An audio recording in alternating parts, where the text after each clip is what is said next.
Hello po, kamusta po kayo? Ako po si Fen sa aming Bakuran Vlogs.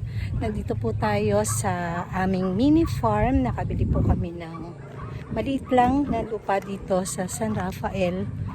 Pero nung May pa ito nabili, kaya eto isi-share ko sa inyo. Pero bago po tayo magsimula, sa mga bago pa lang po dito sa aking YouTube channel, paki-like, comment, and subscribe po.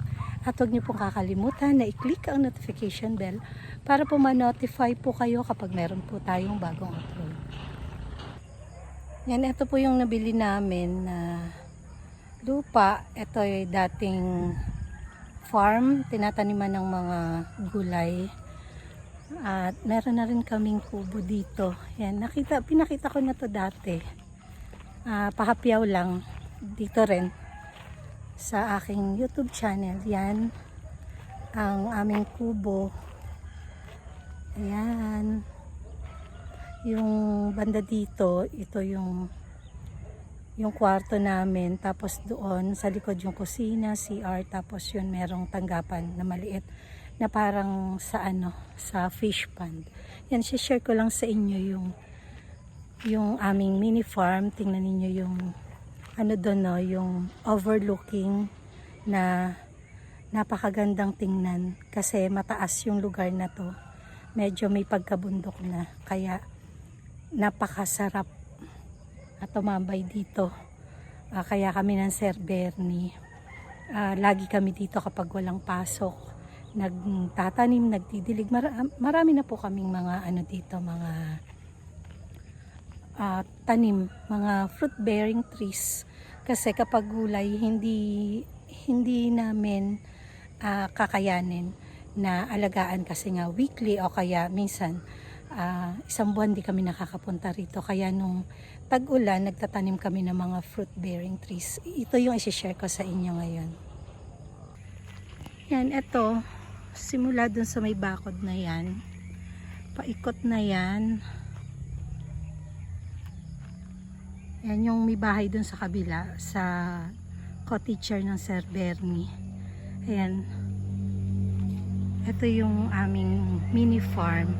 Tapos yung kabila na yon, yung may mga tanim na talong, mamaya ipakikita ko sa inyo. Nabili na rin namin yon, kaya lang yung kalahati pa lang yung natatapos namin na bayaran. Yung kalahati, hindi pa. Pero ito, tingnan nyo, oh. Ayun, tingnan nyo, overlooking niya, oh. Kaya nakakatuwa. Ang daming punong kahoy. Tapos merong side dito na parang rice terraces.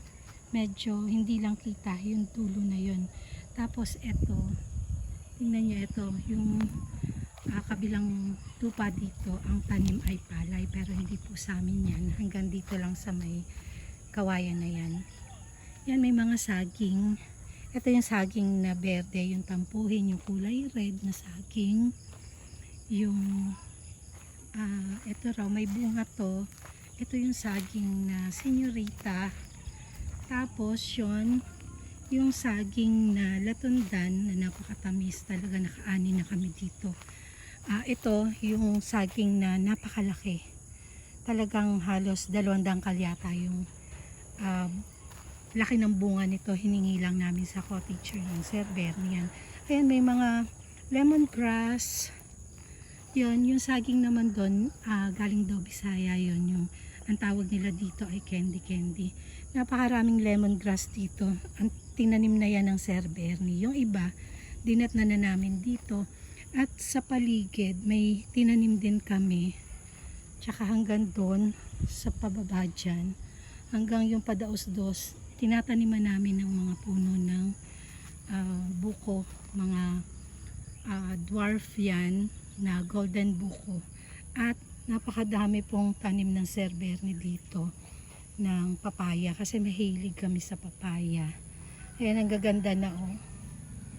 Hanggang nag-aantay po kasi kami na mamunga yung aming mga fruit bearing trees, nagtanim kami sa mga gilid-gilid ng papaya hanggang doon. Tapos doon may mga papaya pa. Yan, meron din dito na tumubo na kalabasa, inaalagaan to. ni Dico, yung anak ng dating may-ari dito na nagtanim din ng dito ng talong dito. Tapos ayan, merong avocado na tanim namin dito. Yan, tapos kulay yellow na rambutan na binili to sa Tagaytay ng sister ko. Grafted po siya. Yan, medyo nasusunog lang talaga yung dahon kasi nga dapat ito may katabi na punong kahoy o dapat may shade kapag tinanim nyo. Pero kapag malaki na yan, hindi na ganyan. Tapos merong mangga ako dito. Dalawa yung mangga, yun ay pico, grafted din. Ito naman ay sweet catamount mango. Malaki na siya. Yan, tapos parang may nakikita kami dito na magbubulaklak na siya o dahon. Ayan o, ang dami. Halos lahat ng sanga yata na yan, meron. Tapos, yan, mga buko pa rin. Golden buko na bigay ng pinsan ng Sir Bernie sa taga San Ildefonso. Salamat kay Ka Uli tsaka kay Ka Albert. Itong isa na to galing kay Ate Marie sa Paumbong. Yung kamyas, dalawang variety po yung kamyas ko dito. Ito yung kamyas na bilog. Yan yung kamyas na pang ginagawang pansigang. Tapos ito yung binobonsai ko na sampalok. Halos tinabi na nga ng Sir Bernie dito para raw may lilim dito sa kwarto namin. Tapos merong guapol. Yan. Ito yung guapol na minarkot. Markot po yan. Minarkot ng sister ko. Tapos ito naman tayo sa side na yan. Meron dito na mga papaya ulit tsaka buko. Ayan, papaya tsaka buko. Tapos meron doon na sweet tamarind doon. Tapos meron ulit dito na kamyas. Tapos dalawang puno ng sweet tamarind. Ito guyabano. Ito naman chico. Yan, mahilig ang Sir Bernie sa chico. Ito ang sweet tamarind, nakatatanim lang. Bigay nila nanang yung nakatira doon. Ayan, dalawa yan. Ayan pa yung isa. Tapos, ang ikatutuwa nyo dito, yung isang guapol ko, katatanim lang nito yung nung bago matapos ang tag-ulan. Tingnan nyo naman, may bunga na.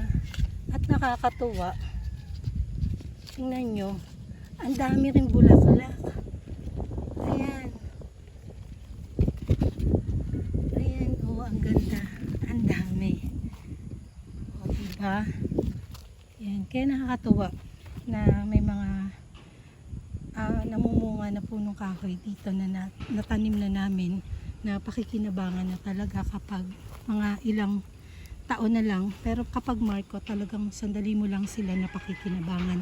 Meron din kami dito na lansones na grafted dyan kasi tignan nyo yung puno, kaya lang ganito siya, malago dati yan nung nagtag-ulan, tapos biglang nagtag-araw, naglagas yung dahon, puti, kala ko mamamatay, buti yan nagkasuwit. Tapos marami akong tinanim na ubas dito at may mga gapangan na nga. Ang kaso mo, nung tinanim namin to siguro mga 1 week pa lang na natatanim, yung mga mamahali na variety ko kinain ng baka na galing doon sa kabilang na lupa. Ayan kaya lang hindi ko mapaganda dito kasi walang nag-aasikaso, madalang kaming mapunta, may mga kumakain. Ayan. Pero sabi ni Dico, kapag nag-spray siya doon sa may talungan niya, sprayan daw niya yan. Pero yan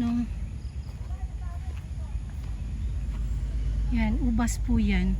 Dalawang variety na lang yun nandito. Ito, tsaka ito. Ito, table grapes to. Yung dalawa na to. Tapos yung tatlo, ano yan? Katawba yan. Tapos, yan, grapes yan table grapes. Ito, guyabano, atis.